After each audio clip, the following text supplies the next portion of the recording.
ناظرین السلام علیکم ورحمۃ اللہ وبرکاتہ۔ نبی پاک صلی اللہ علیہ وسلم نے فرمایا ہے المسلم کا جسد واحد، کہ مسلمان ایک جسم کی طرح ہے، یعنی جس طرح ایک جسم کے کسی ایک حصے میں تکلیف ہوتی ہے تو دوسرے حصے کو اس تکلیف کا احساس ہوتا ہے، بس اسی طرح مسلمان میں سے کسی ایک کو تکلیف ہو تو تمام مسلمان کو اس دکھ کا، اس تکلیف کا احساس ہونا چاہیے۔ یہ حدیث ہم بارہا سنتے آئے ہیں، لیکن کبھی ہم نے یہ سوچا ہے کہ ہم اس پر آج عمل پیرا نہیں ہے، اور آج مسلمان اس سے دور ہٹ چکا ہے۔ شاید اس کی وجہ یہی ہے کہ ہم نے نبی پاک صلی اللہ علیہ وسلم کے اس فرمان پر توجہ نہیں دی، یا پھر ہم نے اس کو اہمیت نہیں دی اور اس کو اپنی زندگی میں اتارنے کی کوشش نہیں کی۔ جس دن مسلمانوں نے اس حدیث کو اپنی زندگی میں اتار لیا اور ایک جسم کی طرح ہو گئے تو یقین مانیے دنیا ان کے سامنے گھٹنے ٹیک دے گی۔ لیکن ایک دور وہ ہم دیکھتے ہیں کہ جب مسلمانوں کا اس دنیا میں عروج تھا اور وہ ہر جگہ چھائے ہوئے تھے، اور ایک دور آج کا ہے کہ مسلمان ہر طرف ذلت اور پستی میں گرتی چلی جا رہی ہے، اور ہر طرف سے مسلمانوں کو ستایا، کاٹا، مارا، اور ہم یہ ساری باتیں کہتے رہتے ہیں اور اخباروں میں پڑھتے رہتے ہیں، ہر مجلس میں یہ ذکر کرتے ہیں۔ لیکن کیا ہم اس بات کا انتظار کر رہے ہیں کہ کوئی مسیحا آئے اور ان سارے دکھوں اور تکلیفوں کو ہم سے ہٹا کر کے ہمیں ہمارے اندر حکومت سونپ دے اور ہم حکومت کریں؟ ایسا ہرگز نہیں ہو سکتا، بلکہ کوئی بھی قوم فاتح بنی ہے تو وہ اپنی ہمت، اپنی محنت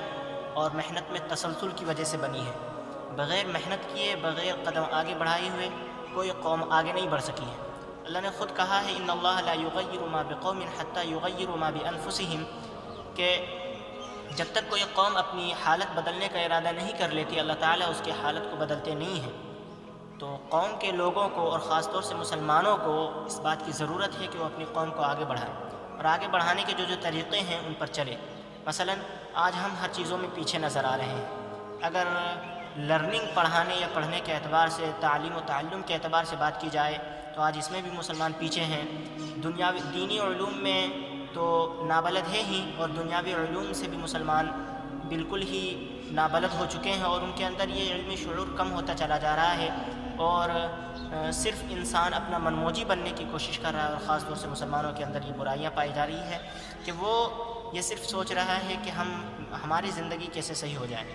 جب ہم دوسروں کی زندگی کو سنوارنے کی فکر میں لگیں گے اور ہمارے اندر یہ جذبہ پیدا ہوگا کہ ہم کوئی ایسا کام کریں جس سے اسلام کی بھی خدمت ہو اور مسلمانوں کی بھی خدمت ہو، تو اس دن سے اسلام کامیاب ہونا شروع ہو جائے گا۔ آج ہم اس ہندوستان کی حالت کے اعتبار سے ہم کہہ سکتے ہیں کہ ہم وکالت کے اعتبار سے بھی پیچھے ہیں اور دنیاوی علوم کے اعتبار سے بھی پیچھے ہیں۔ ہمارے علماء کچھ ہیں جنہوں نے دین کو سنبھال کر کے تو رکھا ہے، لیکن دنیاوی علوم کی بات کی جائے تو پہلے جس طرح کے محقق اور سائنسداں مسلمانوں میں ہوا کرتے تھے وہ آج نابلد ہے اور ناپید ہے، اور زمانہ سائنس کا ہے، ہر چیز سائنس کے نظریے سے دیکھی جا رہی ہے۔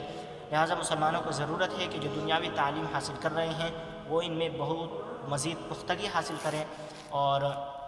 ایسے بچے پیدا ہوں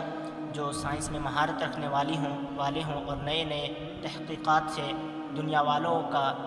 والوں کے سامنے نئے تجربے سے، تحقیقات سے ایسی باتیں پیش کرے کہ دنیا اسے قبول کرے، اور قبول کرنا ہی پڑے۔ لہٰذا مسلمانوں کی آج اس بات کی ضرورت ہے۔ اللہ تبارک و تعالی ہمیں